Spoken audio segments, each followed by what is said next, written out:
Hello everyone! In this video, I'm going to show you how to pay utility bills with UCard. First, get your UCard ready. Make sure it's activated and has enough funds. Visit the utility provider's website or app. Go to the official site or app, example, electricity, water, or internet. Find the Pay Bill section. Look for options like Pay Now, Billing, or Make a Payment.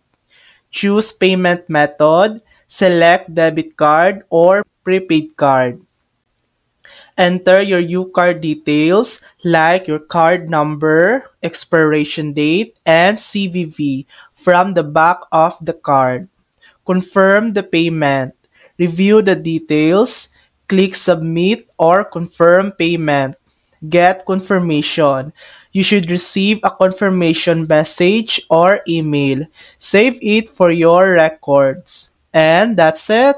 That's how to pay utility bills with UCard. Thanks for watching! If this video helped you, please like and subscribe for more helpful tutorials.